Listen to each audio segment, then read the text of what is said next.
আমাদের সকলের প্রিয় শ্রী অনুপম হাজরা মহোদয়কে অনুরোধ করবো গীতা থেকে পাঠ করার জন্য এবং প্রার্থনা করার জন্য।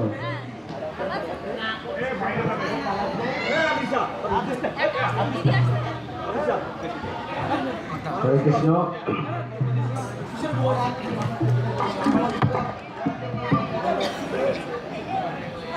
হরে কৃষ্ণ। হরে কৃষ্ণ। হরে কৃষ্ণ। হরে কৃষ্ণ। সকল বৈষ্ণব চরণে আমার প্রণাম রইল।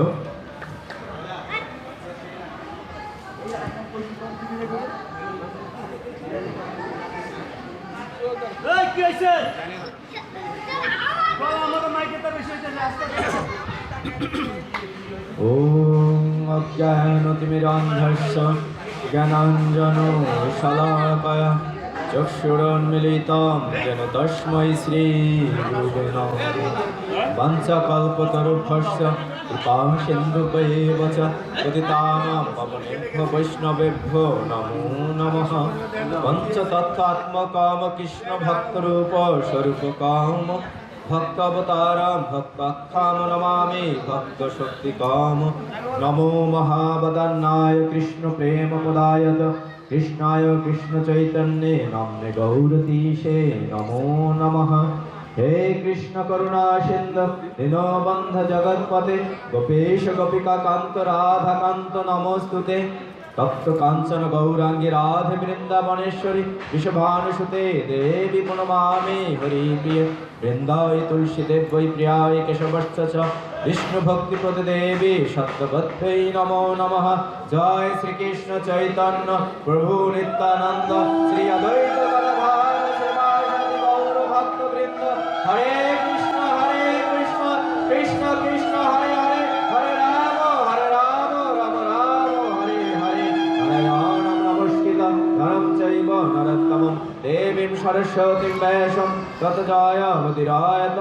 नष्टप्रायेषु अभद्रेषु नित्यं भागवत सेवाय भगवती उत्तम श्लोके भक्तिर्भवति नैष्ठिके। वसुदेव परवेदा वसुदेव परमख वसुदेव परयोगा वसुदेव परक्रिया वसुदेव परम ज्ञानम वसुदेव परम तपम वसुदेव पर धर्म वसुदेव परागति। ओम नमो भगवते वासुदेवाय। सबाई बोलुन जोरे ओम नमो भगवते वासुदेवाय। ओम नमो भगवते वासुदेवाय। ओम नमो भगवते वासुदेवाय। ओम नमो भगवते वासुदेवाय। ओम नमो भगवते वासुदेवाय। कं करोति वासलं पंगुं लंघयति गिरिं यत्कृपतमहं वन्दे परमानन्दमाधवं। शान्तकारं भुजगशयनं पद्मनाभं सुरेशं विश्वधारं गगनसदृशं मेघवर्णं शुभांगं लक्ष्मीकान्तं कमलनयनं योगिभिर्धनगम्यं वन्दे विष्णुभवभयहरं सर्वलोकैकनाथं। यं ब्रह्म वरुणेन्द्र रुद्रमरुतस्तुनन्ति दिव्यैस्तवै वेदै साङ्गपादक्रमोपनिषद्गायन्ति। यां समगः धनावस्थित तद्गतेन मनुष्य पश्यन्ति यां जगेन या सन्तं न विदुषुरासुरगण देवाय तस्मै नमः। हरे कृष्ण। सकल वैष्णव चरणे आबार प्रणाम रइल। वैष्णवेरा आशीर्वाद करबेन जेन भगवानेर कथा बोलते पारी। आजके अनेक किछु बलार आछे। जे कयेकदिन आगे होली उत्सव हये गेल। होली निये गान हलो, आबिरे आमरा रंगीन बर्ण धारण करलाम। আমরা দুই একটা কথা বলতে চাই হোলির মাহাত্ম্য নিয়ে, যে কি এই হোলি উৎসব, কেন আমরা এই হোলি উৎসব পালন করে থাকি। তারপর আমরা যথারীতি গীতার আলোচনায় আসব। যে হোলির এখানে চারটা মাহাত্ম্য বা চারটা কাহিনী রয়েছে। প্রথম কাহিনী হচ্ছে যে আমরা জানি প্রহ্লাদ মহারাজের কথা জানি সবাই। প্রহ্লাদ মহারাজ হচ্ছে কি হিরণ্যকশিপুর পুত্র ছিলেন, একজন শ্রেষ্ঠ ভক্ত, ভগবান ভক্ত। এখন প্রহ্লাদ হিরণ্যকশিপু তার ছেলেকে মারার জন্য বিভিন্নভাবে চেষ্টা করেছে, কিন্তু কোনোভাবেই সে তিনি পারেননি, ব্যর্থ হয়েছে। অবশেষে হিরণ্যকশিপু কার শরণ গ্রহণ করলো? তার বোনের। তার বোনের নাম হচ্ছে হোলিকা। হোলিকার শরণ গ্রহণ করলো। আর হোলিকা বরপ্রাপ্ত ছিল। সেও কি করতো? হোলিকাও সে স্তুতি করে তিনি দীর্ঘদিন তপস্যা করার পর হোলিকা অগ্নিদেবকে তুষ্ট করেছিলেন। অগ্নিদেব তাকে বর প্রদান করেছে যে অগ্নি তাকে কোনোভাবেই তাকে কি গ্রাস করতে পারবে না বা পোড়াতে পারবে না। এই হিরণ্যকশিপু তখন হোলিকাকে বলল, তুমি প্রহ্লাদ মহারাজকে নিয়ে অগ্নিকুণ্ডে প্রবেশ করবে, তাহলে প্রহ্লাদ মহারাজ এই জড়জগৎ থেকে কি নিহত হবে বা ত্যাগ করবে। তখন হিরণ্যকশিপুর কথা মতো হোলিকা কি করলো, অগ্নিকুণ্ডে প্রবেশ করলো। কিন্তু দেখা গেল কি যে হোলিকা পুরে ছাই হয়ে গেল, কিন্তু প্রহ্লাদ মহারাজ পড়ল না, ভগবান শ্রীহরি তাকে রক্ষা করলো। এখন প্রশ্ন আসছে কেন? কারণ হোলিকা তো বর প্রাপ্ত ছিল, তাহলে তার বর পুণ্য সবকিছু কি ক্ষয় হয়ে গেল। কেন ক্ষয় হয়েছে? কারণ সে বৈষ্ণব অপরাধ করেছিল। কারণ বৈষ্ণব অপরাধ হচ্ছে খুব মারাত্মক অপরাধ। বৈষ্ণব অপরাধ করলে তার সমস্ত পুণ্য বর ক্ষয়প্রাপ্ত হয়। সেজন্য হোলিকা পুড়ে ছাই হয়ে গেল, কিন্তু প্রহ্লাদ মহারাজের কিছু হলো না। এই জন্য দেখা যায় কি যে গৌর পূর্ণিমার আগের রাতে অনেকে দেখা যায় ছোট্ট ঘর তৈরি করে বা নাড়া কোটা এগুলো দিয়ে দেখা যায় কি অগ্নিকুণ্ড তৈরি করা হয়, তাই না? কারণ কি আমাদের খারাপ যা কিছু আছে সেগুলো যেন পুড়ে ছাই হয়ে যায়, সেই কথা স্মরণ করার জন্য যে হোলিকাকে আমরা পুড়ছি, সেটার জন্য কি এই অগ্নিকুণ্ডের ব্যবস্থা করা হয়। এই হচ্ছে প্রথম কাহিনী। দ্বিতীয় কাহিনী হচ্ছে যে ফাল্গুন মাসের পূর্ণিমা তিথিতে ভগবান শ্রীকৃষ্ণ অরিষ্টাসুরকে বধ করেছিলেন। অরিষ্টাসুরকে বধ করার পরে সেই ব্রজবাসীরা, বৃন্দাবনবাসীরা কি করলো, সকলে আনন্দে মেতে উঠল। তখন তারা এই হোলি উৎসব করেছিল, মিষ্টি বিতরণ করেছিল। এই যে দ্বিতীয় কাহিনী। অনেকে বলেন যে কেশি বধ করেছিল, কেশিকাণ্ড, সেজন্য যে এই হোলি উৎসব করা হয়। তৃতীয় কাহিনী হচ্ছিল কি, ভগবান শ্রীকৃষ্ণের বর্ণ ছিল কি ঘনশ্যাম, আর রাধার বর্ণ ছিল কি তপ্ত কাঞ্চন বর্ণ। তাই তার মধ্যে একটু কষ্ট ছিল, রাধার গায়ের গাত্র বর্ণ এত সুন্দর, সে মাকে জিজ্ঞেস করতো যে রাধার গায়ের বর্ণ এত সুন্দর কি করা যায়। তখন মা তাকে কি করলো, যে তাকে একটা ক্লু দিল, যে কিসে ক্লু কি, যে তুমি তাকে আবির দিয়ে রঙে কালো করে দাও, অন্য রঙের, তখন দেখা যায় সবাই এক রং হয়ে যাবে।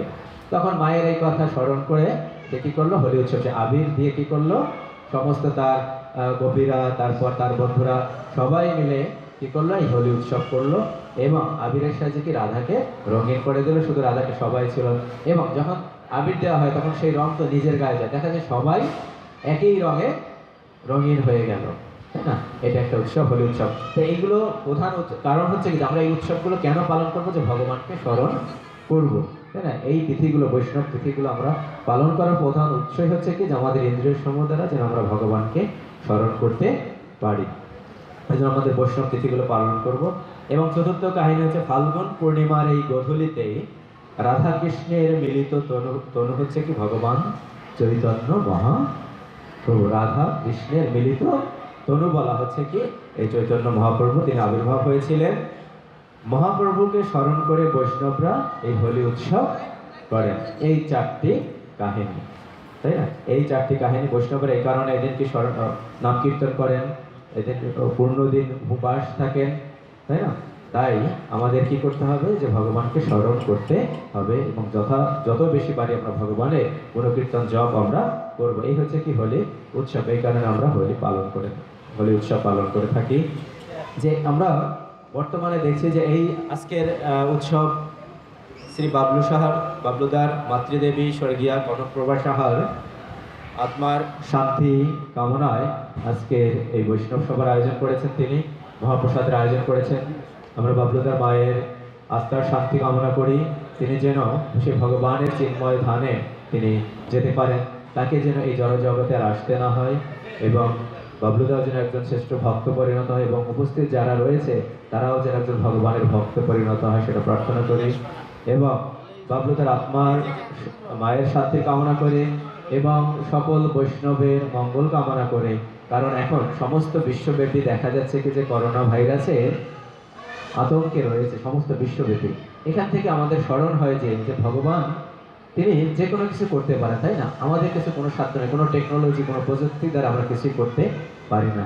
শুধুমাত্র একমাত্র সুরক্ষা প্রদান করতে পারে কি ভগবান শ্রীকৃষ্ণ। সুতরাং সবাই মিলে সকলের মঙ্গল কামনায় এবং বাবলুদার মায়ের আত্মার শান্তি কামনায় সকল বৈষ্ণব কিনা আবার সেই চৈতন্য মহাপ্রভুর প্রদত্ত হরে কৃষ্ণ মহামন্ত্র একসাথে আমরা উচ্চারণ করি। কারণ একসাথে হরে কৃষ্ণ মহামন্ত্র উচ্চারণের ফল 1000 গুণ বেশি। একবার উচ্চারণ করলে গৃহে বসে যদি আমরা 1000 বার হরে কৃষ্ণ মহামন্ত্র উচ্চারণ করি, তার ফল লাভ হয় একসাথে উচ্চারণ করা। সবাই তাইলে আমরা আরেকবার হরে কৃষ্ণ মহামন্ত্র উচ্চারণ করি। হরে কৃষ্ণ কৃষ্ণ কৃষ্ণ হরে হরে, হরে রাম রাম রাম হরে হরে। হরে কৃষ্ণ।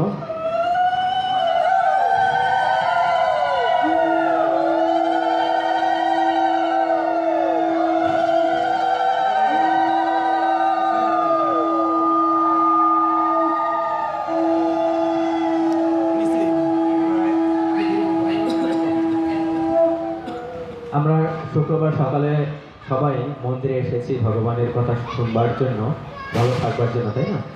এখন মন্দিরে কিন্তু তিনটা মুখ্য জিনিস রয়েছে, কি করণীয় আমি সেই বিষয়ে আজকে একটু আলোচনা করব, তারপর গীতায় আলোচনা করব। সেই তিনটা মুখ্য জিনিস কি? এক হচ্ছে কি প্রণিপাত, দ্বিতীয় হচ্ছে পরিপ্রশ্ন এবং তৃতীয় হচ্ছে সেবা।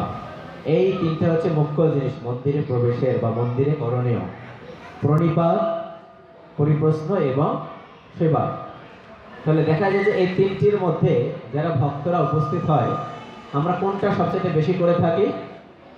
প্রণিপাত, পরিপ্রশ্ন এবং সেবা, এই দুইটা আমরা সবাই করি না, কিন্তু পরিপ্রশ্নটা কিন্তু খুব গুরুত্বপূর্ণ বিষয়। পরিপাত কোনটা? এই যে আমরা মন্দিরে আসছি যে বৈষ্ণবীয় পোশাক পরে, তারপর এসে ভগবানের মন্দিরে ভগবানকে আমরা প্রণাম করলাম, মাকে প্রণাম করলাম, বৈষ্ণব চরণে প্রণাম করলাম।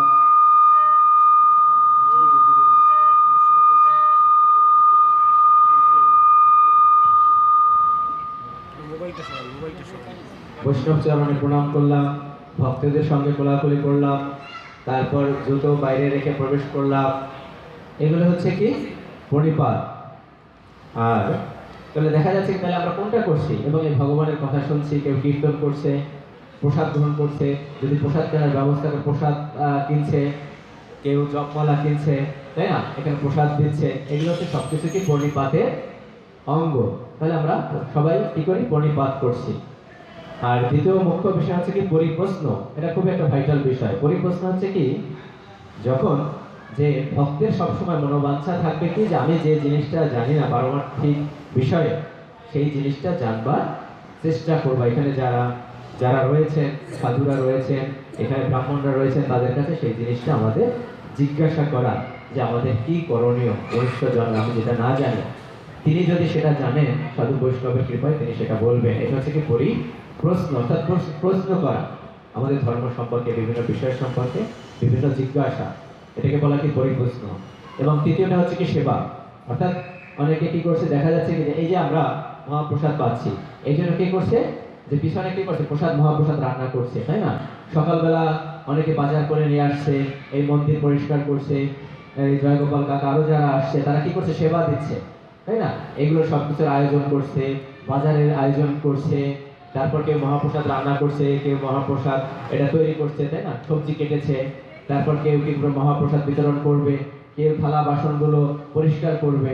এগুলো হচ্ছে কি? সেবার অন্তর্ভুক্ত। তাই মন্দিরে তিনটি মুখ্য বিষয়: পরিপাত, পরিপ্রশ্ন এবং সেবা। এই তিনটা আমাদের মাথায় রাখতে হবে যেন আমরা এই তিনটা। এবং মন্দিরে প্রবেশের সময় যে জিনিসটা মুখ্য হচ্ছে কি যে প্রথমে আমরা কার প্রণাম করব? প্রথমেই প্রণাম হচ্ছে কি? বৈষ্ণব প্রণাম করে আমরা মন্দিরে প্রবেশ করব। অনেকে আমরা কি আগে কি করি যে ভগবানের প্রণাম করি, কিন্তু না, প্রথমে ভগবান বা যে বিগ্রহ রয়েছে মন্দিরে সেই বিগ্রহে প্রণাম করি। কিন্তু সবার আগে বৈষ্ণব প্রণামটা হচ্ছে কি? মুখ্য। তারপর হচ্ছে কি? গুরুদেবের প্রণাম, এবং এরপর হচ্ছে কি? ভগবানের প্রণাম, বা আমরা যে মন্দিরে যাচ্ছি সেই মন্দিরে যে বিগ্রহ সেই বিগ্রহে প্রণাম। প্রথম হচ্ছে কি? যে বৈষ্ণব প্রণাম, অর্থাৎ বৈষ্ণব যদি কৃপা করে তখন যদি, তাহলে একজন ভক্ত কিন্তু একজন বা একজন বৈষ্ণব একজন ভক্তকে তিনি রক্ষা করতে পারেন। ভগবান যদি রক্ষা নাও করেন, একজন বৈষ্ণব কিন্তু একজন ভক্তকে তিনি রক্ষা করতে পারেন। সুতরাং প্রথম হচ্ছে কি? বৈষ্ণব প্রণাম, বৈষ্ণবদের প্রণাম করতে হবে। দ্বিতীয় হচ্ছে কি? যে গুরুদেবের প্রণাম, এবং তৃতীয় হচ্ছে কি? ভগবানকে প্রণাম করতে হবে, বা যে বিগ্রহ, যে মন্দিরে যাব সেই মন্দিরে যে বিগ্রহ রয়েছে সেই বিগ্রহে সেই প্রণাম করতে হবে। এবং সবসময় কি এখানে আমাদের মন্দিরে আসার সময় কিছু নিয়ম মানি, তাই না? আমরা জুতা খুলে আসি, এবং এখানে কোনো রাজকীয় মনোভাব নিয়ে আমাদের মন্দিরে আমরা আসবো না, তাই না? অর্থাৎ বৈষ্ণবীয় পোশাক পরা, বৈষ্ণবীয় পোশাক পরার এই যে আমাদের এই যে তিলক দেওয়া হয়েছে, কেন? কারণ কি? আমি যদি মনে করেন কেউ তিলক দেওয়া আছে, পাঞ্জাবি পরা আছে, ধুতি পাঞ্জাবি পরা আছে, এখন সে যদি সিনেমা হলে সিনেমা হচ্ছে, সে কি সিনেমায় হলে প্রবেশ করবে? না, তার মন চাইলেও সে প্রবেশ করবে না। কেন? কারণ তার গায়ে যে বৈষ্ণবীয় পোশাক রয়েছে, সেই বৈষ্ণবীয় পোশাকে তাকে বাধা প্রদান করবে, তাই না? তো এগুলো কি মাহাত্ম্য রয়েছে। তার ঔষধ গ্রহণ করলে তো হবে না, সাথে সাথে কি আমাদের কি অনেক পথ্য গ্রহণ করতে হবে। তাই আমাদের কি বৈষ্ণবীয় পোশাক, এই কারণে বৈষ্ণবীয় পোশাক পালন করা উচিত। হরে কৃষ্ণ। আমরা তাই আমাদের মূল বিষয় গীতা পাঠে আসি। যে গীতার সপ্তম অধ্যায় শেষ হয়েছে, আমরা অষ্টম অধ্যায় থেকে শুরু করব। ওম শ্রী পরমাত্মায় নম। অষ্টম অধ্যায় অক্ষর যোগ, অক্ষর ব্রহ্ম যোগ।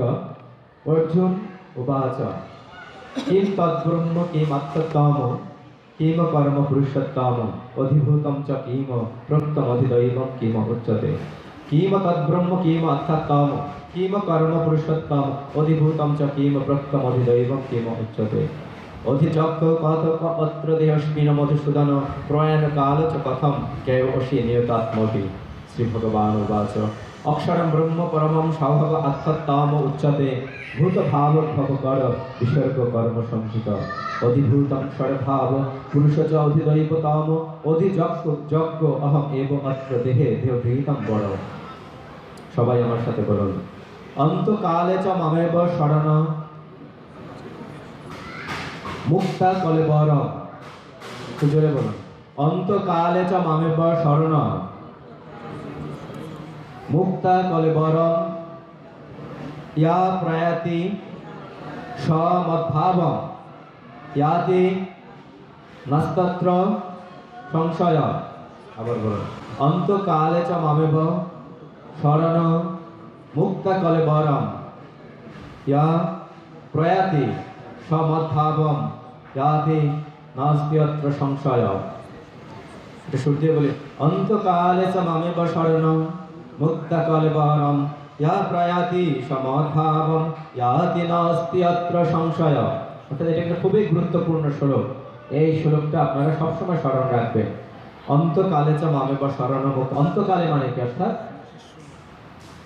মৃত্যুর সময়, অর্থাৎ আমরা যখন এই জড় দেহ ত্যাগ করবো সেই সময়। মামেব, মাম মানে কি? আমাকে। এবং স্মরণ করতে করতে মুক্তা কলেবর, মুক্তা মানে কি? মুক্ত হয়। কলেবরম মানে কি? আমার এই দেহ, এই জড় দেহটা যখন কি ত্যাগ করবে? কে ত্যাগ করবে? আমি। আমার দেহে, জড় দেহে যিনি বিরাজমান, আমার স্বরূপে, আমার পরিচয় কি? আত্মা। সেই আত্মা যখন এই জড় দেহ ত্যাগ করবে, এই জড় দেহটা হচ্ছে কি? কলেবরম, পঞ্চ মহাভূতের সাহায্যে যা তৈরি। প্রয়াতি, যা যিনি প্রয়াতি, অর্থাৎ স্মরণ সমদ্ভাবম, আমার ভাব যিনি স্মরণ করতে করতে এই জড় জগতে একটা জাতি নাস্ত্যত্র সংসার, তিনি আমাকেই প্রাপ্ত হবে, তাতে কোনো সন্দেহ নাই। তাকে প্রাপ্ত হবে, তার ভগবত ধামে যাব। তার আগে আমরা প্রথম শ্লোকে কি বলছে সেটা একটু আমরা দেখছি, তারপর আলোচনা করব। অর্জুন বললেন, হে পুরুষোত্তম, ব্রহ্ম কি, আধ্যাত্ম কি, কর্ম কি, অধিভূত এবং অধিদৈবই বা কাকে বলে? হে মধুসূদন, এই দেহে অধিযজ্ঞ কে এবং তিনি কিভাবে অবস্থিত? অন্তকালে সমাহিত চিত্ত ব্যক্তিগণ আপনাকে কিরূপে জ্ঞাত হন? অর্থাৎ অর্জুন ভগবান শ্রীকৃষ্ণকে অনেক প্রশ্ন করেছেন। সে প্রশ্ন ব্রহ্ম, আধ্যাত্ম, কর্ম, অধিভূত, অধিদৈব, অধিযজ্ঞ সম্পর্কে জিজ্ঞেস করেছেন। এবং অর্জুন ভগবান শ্রীকৃষ্ণ এখানে কি বলছেন? মধুসূদন। মধুসূদনের তাৎপর্য কি? তিনি ভগবান শ্রীকৃষ্ণ মধু নামক কি এক দৈত্যকে তিনি হত্যা করেছিলেন বলে ভগবান শ্রীকৃষ্ণের অন্য নাম কি? মধুসূদন। ভগবান তখন কি বললো? যে ভগবান শ্রীকৃষ্ণ পরম অক্ষর, সেই ওম হচ্ছে কি? ব্রহ্ম। নিজের স্বরূপ অর্থাৎ জীবাত্মাকে বলা হয় আধ্যাত্ম, বা তার স্বভাবকে বলা হয় আধ্যাত্ম। ভূতগণের উদ্ভব করে যে ত্যাগ, তাকে বলে কর্ম। অর্থাৎ কর্ম কয় প্রকার আমরা এর আগে আলোচনা করেছি, কর্ম, বিকর্ম এবং অকর্ম। আমাদের সকলের কি কর্ম করা উচিত? অকর্ম। অর্থাৎ যে কর্ম করলে আমাদের স্বীকৃতি হবে সেই কর্ম হচ্ছে কি? অকর্ম। আর কর্ম মানে কি? যে আমাদের বেদের নিয়ম অনুযায়ী যে সকাম কর্ম করা, আমাদের শাস্ত্র অনুযায়ী সকাম কর্ম করা হচ্ছে কি? কর্ম বলা হয়। যে কর্ম করলে আমরা কর্মবন্ধনে আবদ্ধ হব। আর বিকর্ম মানে হচ্ছে কি? যে কর্ম করলে আমাদের পাপ বৃদ্ধি পাবে। সুতরাং আমরা সকলে কি করবো? অকর্ম। এবং উৎপত্তি বিনাশের সমস্ত বস্তু অধিভূত, অর্থাৎ সেই আমরা এর আগের শ্লোকে বলছিলাম পঞ্চ মহাভূতের বা নিকৃষ্ট প্রকৃতি ভগবানের, সেই নিকৃষ্ট প্রকৃতি হচ্ছে পঞ্চ মহাভূত। এবং খিতি অক্টেস মরুদ্গম, এই পঞ্চমহাভূত এবং মন বুদ্ধি অহংকার, এই আটটা হচ্ছে কি আমাদের এই নিকৃষ্ট প্রকৃতি ভগবান। এই নিকৃষ্ট প্রকৃতির সাহায্যে কি জড় প্রকৃতি সৃষ্টি, এবং এটা কি দেখা যাচ্ছে কি প্রতিনিয়ত পরিবর্তনশীল। এই জড়দেহটা কি পঞ্চমহাভূতের সমন্বয়ে গঠিত। আমরা জন্মগ্রহণ করছি, তারপর এটা বৃদ্ধি পাচ্ছে, কিছু কাল এটা স্থায়ী লাভ গ্রহণ করছে, এবং এই দেহটা ক্ষয় হচ্ছে, এবং একসময় কি আমরা জরাব্যাধিতে আক্রান্ত হয়ে এই জড়দেহ ত্যাগ করে আমরা হয়তো অন্য আমাদের কর্মফল অনুযায়ী অন্য দেহ ধারণ করব, তাই না? অর্থাৎ উৎপত্তিশীল বিনাশ অধিভূত এবং হিরণ্য গর্ভ পুরুষ অর্থাৎ ব্রহ্মাই হচ্ছে অধিদৈব, এবং হে নরশ্রেষ্ঠ অর্জুন, এই দেহে আমি এই অর্থাৎ অন্তর্যামী রূপে বাসুদেব ভগবান শ্রীকৃষ্ণই হচ্ছে অধিযজ্ঞ, ভোক্তারাম যজ্ঞ তপসাম, অর্থাৎ সকল যজ্ঞের ভোক্তা হচ্ছে, সকল কর্মের ভোক্তা হচ্ছে কি বাসুদেব শ্রীকৃষ্ণ বা শ্রী বিষ্ণু। তার জন্য আমাদের সকল কর্তব্য কর্ম করব। তাই এখানে প্রশ্ন হচ্ছে মৃত্যুকালে আমরা সমাহিত চিত্ত ব্যক্তিগণ আপনাকে কি রূপে জ্ঞাত হন? অন্তকালে, অর্থাৎ মৃত্যুর সময় হয়। অর্থাৎ আমাদের এই যে সমস্ত আয়োজন কেন, যেন অন্তকালে অর্থাৎ মৃত্যুর সময় যেন তার নাম আমরা স্মরণ গ্রহণ করতে পারি, সেই জন্য তো এই আয়োজন। এখানে যে গীতায় বর্ণনা করছে কুলশেখর মহারাজ, তিনি কি বলছেন যে তিনি একেবারে সুস্থ যখন রয়েছেন, সুস্থ দেহ, তিনি ভগবানের কাছে এই প্রার্থনা করছেন, এখন আমার মন অবিচলিত রয়েছে আর আমি সম্পূর্ণ সুস্থ রয়েছি, যদি আমি এখনই তোমার চরণপদ্ম স্মরণ করে মৃত্যুবরণ করি, তাহলে আমি নিশ্চিত হব যে তোমার প্রতি আমার প্রেমভক্তি সার্থকতা লাভ করবে। কিন্তু যদি আমার স্বাভাবিক মৃত্যুর জন্য আমাকে অপেক্ষা করতে হয়, তাহলে কি যে ঘটবে তা আমি জানি না, কারণ সেই সময় আমার শারীরিক ক্রিয়াকলাপ বিঘ্নিত হয়। কারণ মৃত্যুর সময় আমরা যে ভগবানের নাম স্মরণ গ্রহণ করতে পারবো তার কোনো নিশ্চয়তা নেই। সবাই যে সেই সৌভাগ্যের অধিকারী হবে সেই স্বীকৃতি রয়েছে তা তো নয়, তাই না? অজামিলের মতো সেই সৌভাগ্য বা স্বীকৃতি কয়জনার রয়েছে, তাই না? অজামিল দেখা গেছে কি যে তিনি সারা জীবন কি করেছে, যে অধর্ম করেছে, কিন্তু মৃত্যুর সময় তার পুত্রকে নারায়ণের নাম স্মরণ করে দেহ ত্যাগ করেছে, সেই ভগবত ধামে তার স্থান হয়েছিল। তাহলে তাহলে কি আমরা অনেকে বলে যে এই আমাদের সমস্ত চাকরি বাকরি শেষ হবে, তারপর আমরা ভগবানকে স্মরণ করব, তাহলে সত্যি কি তাহলে হবে সবাইকে সেই ভগবানের স্বীকৃতি কি রয়েছে? অজামিলের মতো না। কারণ অজামিলে কি এই জন্মে হয়তো সে ভগবানের সেবা করে নাই, কিন্তু তার পূর্ব জন্মে হয়তো ভগবানের সেই সেবা করেছিল, স্বীকৃতি ছিল বলেই সে কি মৃত্যুর সময় সেই নারায়ণ নাম নিয়ে তিনি দেহ ত্যাগ করেছিলেন বলে তিনি সেই ভগবানের ধামে যেতে পেরেছিলেন। তাই দেখা যায় আমাদের শারীরিক ক্রিয়াকলাপ বন্ধ হয়ে যায়, কারণ যমরাজ তখন উপস্থিত হয়ে যায়, তখন আমাদের ভগবানের স্মরণ থাকে না। তাই কুলশেখর মহারাজ তিনি বলছেন যে আমি এখন সুস্থ রয়েছি, এই সুস্থ অবস্থায় যেন তোমার নাম নিতে নিতে আমি জড়দেহ ত্যাগ করতে পারি। আমাদের সকলেরই সেই ভাব হওয়া উচিত, এবং আমাদের এই ভগবানের সেবা, এই হরি ভজন সেটা করা উচিত কি আমাদের ছোটবেলা থেকেই এই অভ্যাস করা উচিত, তাই না? এবং সেই কথা একটু আগে বলছিল যে বিভিন্ন গানের মাধ্যমে সেই কথা প্রকাশ পেয়েছে যে হরি ভজন ছাড়া কোনো গতি নেই, তাই না? এই দেখে কি তিনি বিরাজমান, সুতরাং আমরা তার সেবা করব। কিন্তু আমরা এতই দুর্ভাগা, আমরা তার সেবা করি না, শুধুমাত্র আমরা আমাদের ইন্দ্রিয় তর্পণেই ব্যস্ত থাকি। অর্থাৎ এই অধ্যায় কিন্তু সেই গুরুত্বপূর্ণ শ্লোকটাকে অন্তকালে মামের স্মরণ, অন্তকালে যিনি আমার স্মরণ গ্রহণ করবেন তিনি আমাকে প্রাপ্ত হয়। আমরা সেই ভাগবতের ভরত মহারাজের কাহিনী জানি, তাই না? ভরত মহারাজকে তিনি ছিলেন একজন শ্রেষ্ঠ ভাগবত। তিনি দেখা গেছে কি সে ভগবানের সেবার জন্য তিনি বনে এসে ভগবানের সেবা করেছে, কিন্তু দেখা গেল কি একটা হরিণ শাবকে কি মায়ার বন্ধনে আবদ্ধ হন। তখন মৃত্যুর সময় তিনি এতই মায়ার বন্ধনে হরিণের প্রতি, সেই হরিণ শাবকের প্রতি এতই মায়ার বন্ধনে আবদ্ধ হয় যে মৃত্যুর সময় শুধু সেই হরিণের কথাই স্মরণ করতে করতে তিনি জড়দেহ ত্যাগ করেছেন, এবং পর জন্মে তিনি কি একটা হরিণ হয়ে আবার জন্মগ্রহণ করেছেন। কিন্তু তিনি যেহেতু শ্রেষ্ঠ ভাগবত ছিলেন, তার পূর্ব জন্মের কথা স্মরণ ছিল, তাই সেই আশ্রমে, যে আশ্রমে তিনি ধ্যান করতেন, ভগবানের সেবা করতেন, সেই আশ্রমের পাশেই তিনি শুকনো পাতা খেয়ে জীবিকা নির্বাহ করেছিলেন, এবং সেই সাধুদের বা মুনি ঋষিদের উচ্ছিষ্ট গ্রহণ করেই সেই হরিণ শাবকটি বেঁচেছিলেন, তাই না? এবং সবসময় সেখানে হরিকথা শ্রবণ করতেন, কারণ তার সব পূর্বজন্মের সব কথা তার মনে ছিল। এবং পুনরায় যখন এই জড়ভরতের হরিণ দেহটা যখন হরিণ তনু আবার যখন ত্যাগ করে, তিনি আবার সেই শ্রেষ্ঠ ভাগবতের জন্মগ্রহণ করেন। তো এগুলো থেকে এই ভাগবত হচ্ছে কি যে আমরা প্র্যাকটিক্যাল ব্যবহারিকভাবে দেখানো হয়েছে যে আমরা ভগবানের স্মরণ করলে আমরা কি লাভ করব সেটা আমাদের এই ভাগবতে দেখানো হয়েছে, তাই না? এটা হচ্ছে থিওরি, তার এটা হচ্ছে ব্যবহারিক দিক দিয়ে এই ভাগবতে বর্ণিত হয়েছে। সুতরাং সকলেরই উচিত কি যে আমাদের ছোটবেলা থেকেই আমাদের গৃহে যারা রয়েছে, ছোট রয়েছে, তাদেরকে আমাদের সেই শিক্ষা প্রদান করা যেন আমরা সবসময় ভগবানের সেবা করতে পারি। তা না হলে কি মায়ার বন্ধনে আমরা আবদ্ধ হব। তাহলে তাহলে আমরা তার ভাব নিয়ে আমরা কোথায় যাব? সেই ভগবানের ধামে, তাই না? সেই বৈকুণ্ঠ লোকে আমরা, সেই চিন্ময় ধামে আমরা, চিন্ময় ধামকে এই জড় ব্রহ্মাণ্ডের বাইরে সে কি চিন্ময় ধাম, সেই চিন্ময় ধামে আমাদের স্থান হবে, অথবা একেবারে সর্বশ্রেষ্ঠ ধাম কি সেই গোলক ধামে আমাদের স্থান হবে। তাই সেই বৈকুণ্ঠ লোকটা কেমন আমরা সেই ভাগবতের বর্ণনা অনুযায়ী কিছুটা একটু বর্ণনা দেওয়ার, অল্প সময়ের মধ্যে বর্ণনা দেওয়ার চেষ্টা করব। ভগবত ধামে যে অন্তকালে যে মৃত্যুর সময় যদি ভগবানের নাম স্মরণ গ্রহণ করতে করতে আমরা তার ধাম প্রাপ্ত হই, সেই ধামটা কেমন? বৈকুণ্ঠ লোক টাকা চিন্ময় ধাম, বৈকুণ্ঠ লোক। বৈকুণ্ঠ যে ভগবতমের ৩য় স্কন্ধে ১৫ নং অধ্যায়ে এখানে ১৩ নম্বর শ্লোকে এখানে বলা হয়েছে যে জড়জগৎ চিন্তা ও উৎকণ্ঠায় পূর্ণ সর্বোচ্চ লোক থেকে শুরু করে সর্বনিম্ন পাতাল লোক পর্যন্ত। এই জড়জগতে অনেক লোক রয়েছে, তাই না?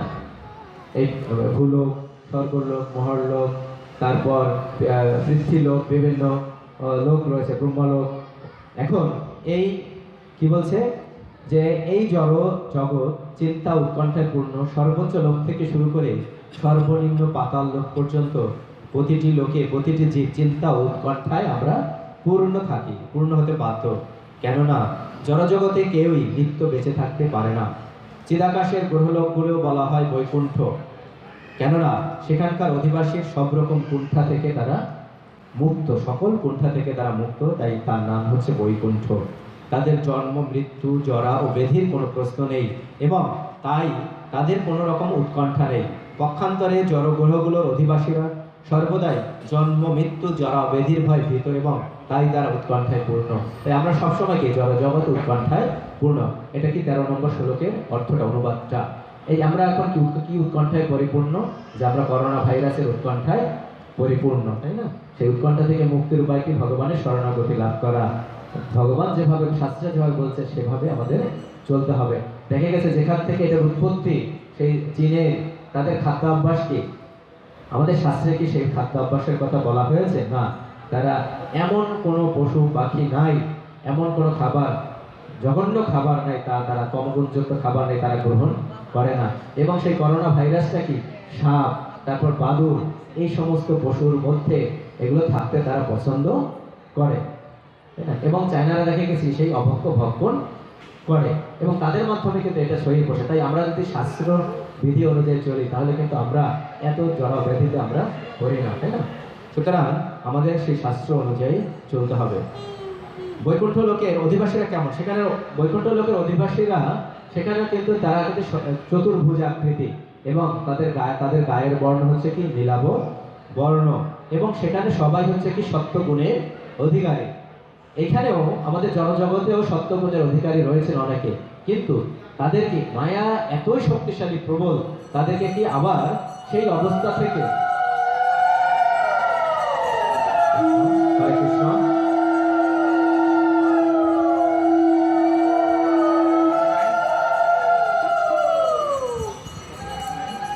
তারা সত্যগুণ থেকে তম এবং রজগুণে তারা যেতে পারে, ঠিক আছে? কারণ মায়া এতই শক্তিশালী, তাদের ইন্দ্রিয়গুলোকে প্রকৃত হতে পারে এই জড় জগতে। কিন্তু সেই বৈকুণ্ঠ লোকে সেই অবস্থা থেকে সেখানে শুধুই সত্যগুণ রয়েছে, যা রজ তমগুণের প্রভাব থেকে সম্পূর্ণ মুক্ত। জড় জগতে যে ব্যক্তি সম্পূর্ণরূপে সত্যগুণে রয়েছেন তিনিও কখনো কখনো তম রজগুণের স্পর্শে কলুষিত হতে পারে, কিন্তু বৈকুণ্ঠ লোকে সেই কলুষিত হওয়ার কোনো সম্ভাবনা নেই। এরপর সেখানে প্রকৃতি সম্পর্কে কি বলছে? যে সেই বৈকুণ্ঠ লোকে অত্যন্ত মঙ্গলময় অনেক বন রয়েছে, সেই সমস্ত বনের বৃক্ষগুলি অভীষ্ট পূরণকারী কল্পবৃক্ষ বলা হয়, এবং সমস্ত ঋতুতে সেইগুলো ফুল ও ফলে পরিপূর্ণ থাকে, কেননা বৈকুণ্ঠ লোকে সবকিছু চিন্ময় এবং সবিশেষ। অর্থাৎ এখানে বৈকুণ্ঠ লোকের ভূমি, বৃক্ষ, ফল, ফুল, গাভী সবকিছু সম্পূর্ণরূপে চিন্ময়। সেখানকার বৃক্ষগুলো কল্পবৃক্ষ, অর্থাৎ সেই বৃক্ষগুলোকে আমরা যা চাইবো তাই আমরা পাবো। জড়জগতের বৃক্ষসমূহকে জড়া প্রকৃতির নির্দেশ অনুসারে ফুল ফল প্রদান করে। যেমন আম যখন হবে, এই আমের সিজন আসে, তখনই শুধু আম হবে, তাই না? অর্থাৎ প্রকৃতির নিয়মে, জড়া প্রকৃতির নিয়মে এখানে হবে। কিন্তু বৈকুণ্ঠ লোকে কি এটা জড়া প্রকৃতি, এখানে সবসময় চিন্ময়, কল্প বৃক্ষ বলা হয়। আমরা যা চাইবো সেই কল্প বৃক্ষের কাছে আমরা তাই পাবো। গাছ, সেখানে গাছ, পশু, মানুষের মধ্যে কোনো পার্থক্য নেই, এবং সেখানে সবকিছুই ঐশ্বর্যে পরিপূর্ণ। এবং সেখানে দেখা যাচ্ছে কি যে বিভিন্ন রত্নে খচিত সেখানে বিমান রয়েছে, সেই বিমানে চড়ে সেখানে বৈকুণ্ঠবাসীরা তাদের প্রেয়সী নিয়ে পরভ্রম বলা হয়, পরভ্রমে ভ্রমণ করে। এবং সেখানে নারীরা সেখানে এবং সমীরণ প্রস্ফুটিত ফুলের সৌরভ বহন করে নিয়ে যায়। ফুলের সুন্দর, এতই সুন্দর যে তা মধু বহন করে, সেই ফুলের সৌরভে মধু বহন করে। তারা ভগবানের মহিমা কীর্তনে এতই আসক্ত যে সেই বৈকুণ্ঠ লোকে যখন ভগবানের মহিমা কীর্তন করেন, তখন তারা এত সুন্দর সমীরণকেও তারা উপদ্রব বলে, সেই সুন্দর সমীরণকেও তারা উপদ্রব বলে মনে করেন, এবং তার প্রতি তারা বিরক্তি প্রকাশ করেন। বৈকুণ্ঠ লোকে ইন্দ্র তৃপ্তির কোনো প্রশ্নই ওঠে না। বৈকুণ্ঠ লোকে সেখানে ময়ূর, চক্রবাক, কোকিলের মতো সুন্দর পক্ষীরাও ভ্রমণদের কাছ থেকে ভগবানের মহিমা কীর্তন শ্রবণ করার জন্য তাদের নিজেদের সঙ্গে, কারণ আমরা জানি কি কোকিল, ময়ূর সুন্দরভাবে তারা কি করে, তারা বিভিন্ন ধরনের ভগবানের নাম উচ্চারণ করেন বা কীর্তন করেন। তারাও এখানে বলা হয়েছে যে নিজেদের সঙ্গীত তারা বন্ধ করে দিয়ে তারা শ্রবণ কীর্তনের মাধ্যমে শুরু হয়, তারা ভ্রমণদের কাছ থেকে ভগবানের মহিমা কীর্তন শ্রবণ করার জন্য তারা তাদের সঙ্গীত বন্ধ করে দেয়। অর্থাৎ শ্রবণ ও কীর্তনের মাধ্যমেই শুরু হয় কিন্তু ভগবত ভক্তি। তাই ভগবত ভক্তি বলে শ্রবণম এবং কীর্তনম, নয় নববিধার মধ্যে শ্রবণ এবং কীর্তন হচ্ছে খুবই গুরুত্বপূর্ণ। আমরা শ্রবণ করব এই কর্ণকুহরের মাধ্যমে, হরি কথা শ্রবণ করব, আমরা বাজে কথা শ্রবণ করব না। যত বেশি বাজে কথা শ্রবণ করব তত বেশি আমরা উৎকণ্ঠায় পরিপূর্ণ থাকবে, তাই না? এর আগে গত শুক্রবার আমরা বলেছিলাম যে আমরা যে কথা বলবো সেগুলো যেন অনুদ্বেগকরম, যেন কারোর যেন সেটা উদ্বেগের কারণ না হয়ে দাঁড়ায়, সেই কথা আমরা বলবো। হিত কথা, প্রিয় কথা, সত্য কথা বলবো, এবং ভগবানের কথা যেন বলবো, এবং আমাদের এই কর্ণকুহরের সাহায্যে, এবং তাই আমরা শোনার চেষ্টা করব। অর্থাৎ এই ইন্দ্রিয় সময়ের দ্বারা, একাদশ ইন্দ্রিয়ের দ্বারা সবসময় যেন আমরা ভগবানের সেবায় আমরা সবসময় ব্যস্ত থাকবো। এরপরের শ্লোকে তাই, এবং এখানে 19 নম্বর শ্লোকে তুলসী পত্রের মাহাত্ম্যের কথা বলা হয়েছে। কারণ এখানে কেন বলা হয়েছে যে এখানে এই বৈকুণ্ঠ লোকে যে বিভিন্ন ধরনের ফুল রয়েছে, সেই ফুল সমূহ দেখা যাচ্ছে কি যে তুলসী পত্রকে তারা কি করছে, যে তুলসীর বৃক্ষ, তার পাতা ভগবত ভক্তিতে অত্যন্ত গুরুত্বপূর্ণ। এখানে বলছে কি যে মন্দার, অর্থাৎ বৈকুণ্ঠ লোকে যে ফুলগুলো মন্দার, কুন্দ, পূর্বক, উৎপল, চম্পক, অনন্য, পুণ্যাক, নাগকেশর, কমল ও পারিজাত বৃক্ষসমূহ অপ্রাকৃত সৌরভ মণ্ডিত পুষ্পে পূর্ণ, তবুও তারা তুলসীর তপস্যার্যের জন্য তাকে বহু সম্মান করে, তাই না? এই পারিজাত বৃক্ষ সেগুলো যে অপ্রাকৃত সৌরভ মণ্ডিত, তারাও কি তুলসী মহারানীকে সেবা করছে, তাই এতই মাহাত্ম্যপূর্ণ, তাই না? ভাগবতে বলছে। তাই সকল যারা ভক্ত রয়েছে তাদের সেই ভক্তি গুণকে বৃদ্ধি করার জন্য অবশ্যই তুলসী মহারানীর আমরা সবাই সেবা করব। প্রতিদিন যিনি ভক্ত তুলসী গাছে অবশ্যই জল প্রদান করবেন এবং মহারানীর কাছে প্রার্থনা করবেন যে কৃষ্ণ ভক্তি আমাদেরকে প্রদান করো, যেন অন্তকালে মামে বসে অন্তে এই জড়দেহ যখন ত্যাগ করব সেই ভগবানের ধামে যেন আমরা যেতে পারি। সেই বৈকুণ্ঠ লোকে আমরা যেন স্থান লাভ হয়, যেখানে সত্যগুণের সবাই অধিকারী, সেই লোকে যেন আমাদের স্থান হয়। সেই প্রার্থনা এই ভাগবতমের সেই কথা বা তাৎপর্য নিয়ে আমরা এই প্রার্থনা করি, আমরাও যেন সেই গ্রহলোকে, চিন্ময় লোকে যেন আমরাও যেতে পারি। এবং সেখানে সেই বৈকুণ্ঠ লোক কি ঐশ্বর্যে পরিপূর্ণ। এই জড়জগতে ঐশ্বর্য পাওয়ার জন্য আমরা দিন রাত কি কঠোর পরিশ্রম করছি, তাই না? ভগবানকে ভুলে গিয়ে, কিন্তু সেখানে পরিশ্রমের কোনো প্রয়োজন হয় না। বৈকুণ্ঠ লোকে কোনো ঐশ্বর্যের জন্য পরিশ্রমের প্রয়োজন হয় না। বৈকুণ্ঠ লোকে তাদের উপভোগ করার পর্যাপ্ত ঐশ্বর্য রয়েছে, কিন্তু সেগুলো লাভ করার জন্য তাদের কোনো পরিশ্রম করার প্রয়োজন হয় না। বৈকুণ্ঠবাসীদের পত্নীরা এই জড়জগতের এমনকি উচ্চতর লোকের পত্নীদের চেয়ে অনেক অনেক গুণ তারা সুন্দরী, তাই না? এবং অনেক অনেক গুণ বলা হয়েছে। সেখানকার পুরুষেরা কৃষ্ণ ভাবনায় এতই মগ্ন থাকে যে রমণীদের সুন্দর দেহ তাদের আকর্ষণ করতে পারে না। সেখানকে রমণীদের সঙ্গসুখ রয়েছে, কিন্তু তাদের কোনো যৌন সম্পর্ক নেই। বৈকুণ্ঠবাসীদের আনন্দ উপভোগের মান এতই উন্নত যে সেখানে যৌন সুখের আবশ্যকতা নেই। রমণীরা লক্ষ্মী দেবীর মতোই সুন্দরী।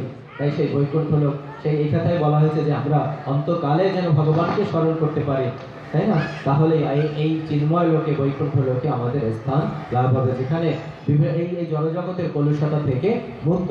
সেখানে শুধুমাত্র কি ভগবানের সেই চিন্ময় ভগবানের শুধুমাত্র স্মরণ করা হয়। ভগবানকে কিভাবে তুষ্ট সেবা করা যায় সবসময় তারা তাই নিয়ে ব্যস্ত থাকে। এবং এরপরেই ব্রহ্মাজি তিনি কি বলছেন যে কারা ভগবানের রাজ্যে প্রবেশ করতে পারে, তার আগে তিনি এই মনুষ্য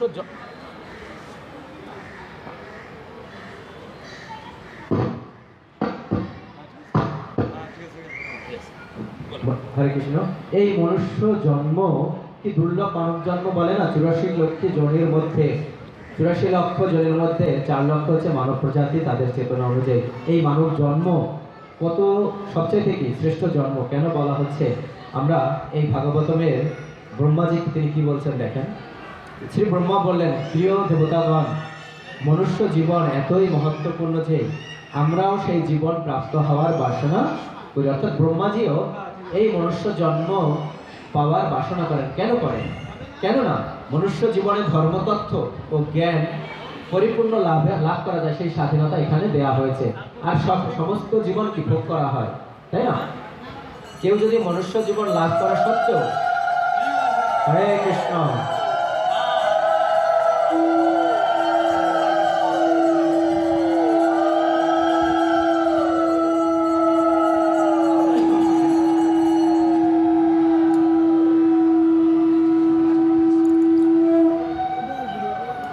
তিনি বলছেন যে কেউ যদি মনুষ্য জীবন লাভ করা সত্ত্বেও পরমেশ্বর ভগবান ও তার ধাম হৃদয়ঙ্গম না করে, তাহলে বুঝতে হবে সে বহিরঙ্গ প্রকৃতির প্রভাবের দ্বারা অত্যন্ত প্রভাবিত, অর্থাৎ মায়ার প্রভাবে তিনি অত্যন্ত প্রভাবিত।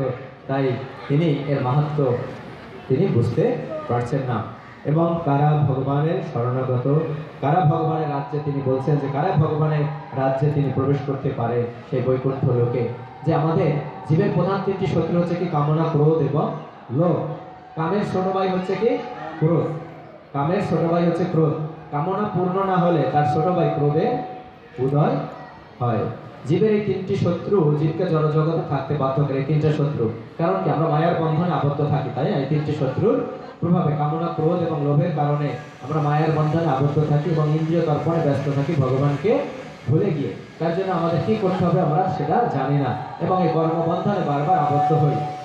তখন তিনি ভগবানের রাজ্যে প্রবেশ করার যোগ্য নন। তাই ইন্দ্রিয় সুখভোগের সুযোগের অভাব হলে ক্রুদ্ধ হওয়া উচিত নয় এবং প্রয়োজনের অতিরিক্ত লাভ করার জন্য আমাদের লোভও করা উচিত নয়। যেহেতু অপরাধের মূল কারণ হচ্ছে ইন্দ্রিয় তৃপ্তি, ক্রোধ এবং অনর্থক কাম, তাই যারা এই 3টি রিপোর্ট দ্বারা পরিচালিত হয় তারা কখনোই সেই ভগবানের বৈকুণ্ঠ লোকে প্রবেশ করতে পারে না।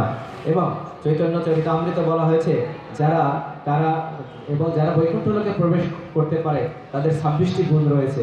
এই 26টা গুণ আমি সংক্ষেপে একটু বলছি। তিনি অত্যন্ত দয়ালু হন, তিনি কারোর সাথে ঝগড়া করেন না, তিনি সবসময় কৃষ্ণ ভক্তিতে জীবনের পরম লক্ষ্য বলে মনে করেন, তিনি সকলের প্রতি সমদর্শী থাকেন, তিনি কারোর দোষ খুঁজেন না, তিনি সকলের তার মধ্যে কি ভালো জিনিস রয়েছে সেটাই তিনি খুঁজে বের করেন, তাই না? আমি যখন অন্যের দোষ খুঁজতে যাব তখন সেই খারাপ গুণগুলো কিন্তু আমার মধ্যে প্রবেশ করে, তখন আমার কর্তব্য কর্ম কি সেটা আমি ভুলে গিয়ে শুধুমাত্র অন্যের দোষ খুঁজে ব্যস্ত থাকি। তিনি সবসময় উদার থাকেন, তিনি মৃদু মানে অর্থাৎ স্বল্প ভাষ্য, অর্থাৎ কম কথা বলেন এবং যা বলেন তিনি কি ভগবানের কথা বলেন। এটাকে কি বলা হয়? মৌন। মৌন মানে কি? যে অযথা পুজল্প তিনি করবেন না, যা বলবে কি ভগবানের কথা, হরির কথা তিনি বলবেন।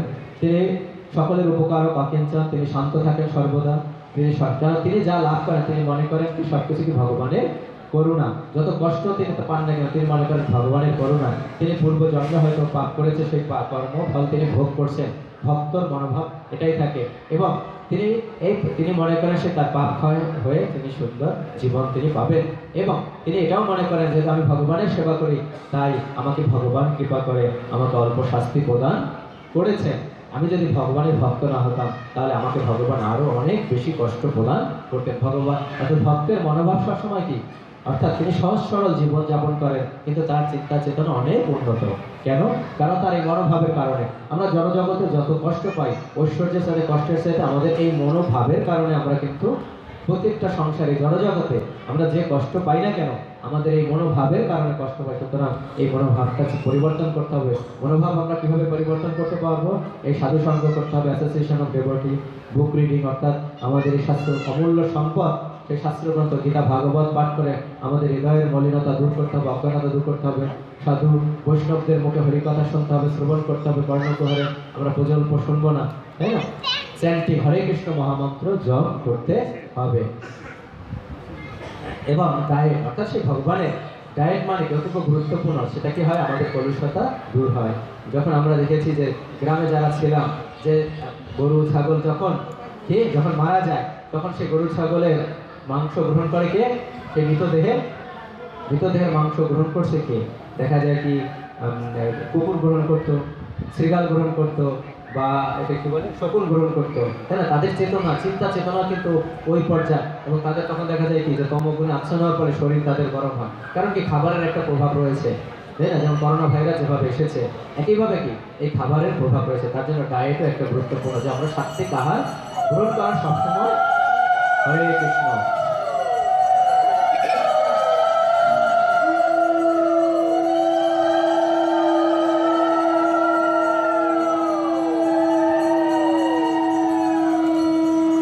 আমরা সেই সাত্বিক আহার গ্রহণ করার জন্য আমরা প্রয়াসী হব।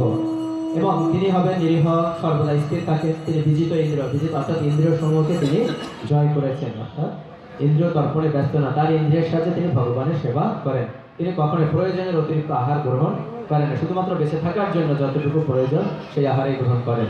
তিনি জড় প্রতিষ্ঠা লাভের জন্য তিনি কখনো প্রমত্ত নন, জড়জগতে প্রতিষ্ঠা লাভের জন্য। তিনি সকলকে সম্মান প্রদর্শন করেন, তিনি নিজের জন্য কোনো সম্মান প্রদর্শন করেন না। তিনি গম্ভীর, সকলের প্রতি তিনি সহানুভূতি সম্পন্ন, বন্ধুভাবাপন্ন। তিনি কবি, তিনি অত্যন্ত দক্ষ এবং তিনি মৌন থাকেন। মৌন থাকা মানে যে তিনি কথা বলবেন না তা না, তিনি কথা বলে, কিন্তু সেটা কি ভগবানের কথা বা হরি কথায় বলে, তাই না? এই হচ্ছে কি 26টা গুণ, যার মধ্যে এই 26টা গুণ নাম অপরাধ থেকে মুক্ত হয়ে যিনি ভগবানের দিব্য নাম কীর্তন করেন, সেই হরে কৃষ্ণ মহামন্ত্র যিনি কীর্তন করেন সেই অন্তকালে, তাহলেই যদি আমাদের সৌভাগ্য হয় ভগবানের ধামে প্রবেশ করার, যে চিন্ময় ধামের আমরা সংক্ষেপে বর্ণনা করেছি। তাই আবার সবাই একসাথে এই ভক্তরা মিলে ভগবানের সেই হরে কৃষ্ণ মহামন্ত্র আমরা উচ্চারণ করি। হরে কৃষ্ণ কৃষ্ণ কৃষ্ণ হরে হরে, হরে রাম রাম রাম হরে হরে।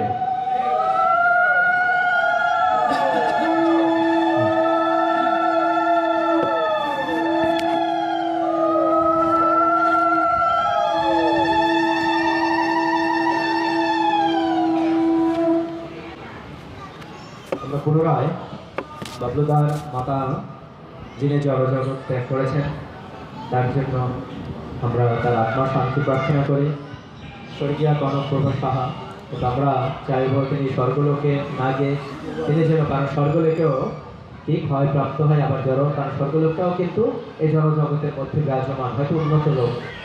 আমরা চাইব তিনি যেন সেই ভগবানের সেই চিন্ময় ধাম বৈকুণ্ঠ লোকে যেন তার স্থান প্রাপ্ত হয়, তিনি যেন এই জড়জগতে আর আসবার প্রয়োজন না হয় প্রার্থনা করি। এবং সকলের মঙ্গল কামনা আমরা প্রার্থনা করি। সবাই একসাথে বলুন। গঙ্গা গীতা চ সাবিত্রী, সীতা সত্তা পতিব্রতা, ব্রহ্মাবলী ব্রহ্মবিদ্যা, ত্রিসন্ধ্যা মুক্তিগহিনী, অর্ধমাত্রা চিদানন্দা, ভবগ্নি ভ্রান্তি নাশিনী, বেদত্রয়ী পরানন্দা, তথার্থ জ্ঞানমঞ্জরি। ওম যদক্ষরং পরিভ্রষ্টং মাত্রাহীনঞ্চ যদ্ভাবেৎ পূর্ণং ভাবতু তৎসর্বং তৎপ্রসাদাত সুরেশ্বর। হে শ্রীকৃষ্ণ, আপনি বাসুদেব, শঙ্কর্ষণ, প্রদ্যুম্ন ও অনিরুদ্ধ, আপনাকে মনের দ্বারা নমস্কার ও ধ্যান করি। ওম সর্বেষাং মঙ্গলাং ভুয়াৎ, সর্বে সন্তু নিরাময়া, সর্বে ভদ্রাণি পশ্যন্তু মা কর্ষিত দুঃখ ভাগ ভবে। ওম শান্তি, ওম শান্তি, ওম শান্তি। সকলের মঙ্গল হোক, সকলের ভগবত ভক্তি তোকে প্রার্থনা করি। এবং ভগবান শ্রীকৃষ্ণ তার আমরা শরণাগতি লাভ করছি এবং তার শেল্টার গ্রহণ করছি। হে ভগবান, আপনি এই উৎকণ্ঠা থেকে আপনি আমাদেরকে রক্ষা করতে পারেন। আমরা এবং শুধুমাত্র আর এই বাংলাদেশের লোকের জন্য, এই পৃথিবীর সকলের জন্য আমরা প্রার্থনা করি যেন আমরা শীঘ্রই যেন করোনার আতঙ্ক থেকে, করোনা ভাইরাস থেকে আমরা মুক্তি লাভ করতে পারি। কারণ ভগবান শ্রীকৃষ্ণ শুধুমাত্র একমাত্র তিনিই পারেন এই আমাদের সকলকে সুরক্ষা প্রদান করতে। আমরা সকল বৈষ্ণববৃন্দ তার কাছে আমরা প্রার্থনা করি এই উৎকণ্ঠা থেকে যেন আমরা শীঘ্রই মুক্তি লাভ করতে পারি। এবং সবাই আর একবার আমরা বলি হরে কৃষ্ণ কৃষ্ণ কৃষ্ণ হরে হরে, হরে রাম রাম রাম হরে হরে। শ্রী শ্রী কালী মাই কি, শ্রী শ্রী কালী মাই কি, দেবদেব মহাদেব কি, দেবদেব মহাদেব কি, শ্রী শ্রী দুর্গা মাই কি, শ্রী শ্রী দুর্গা মাই কি, শ্রী শ্রী রাধা গোবিন্দ কি।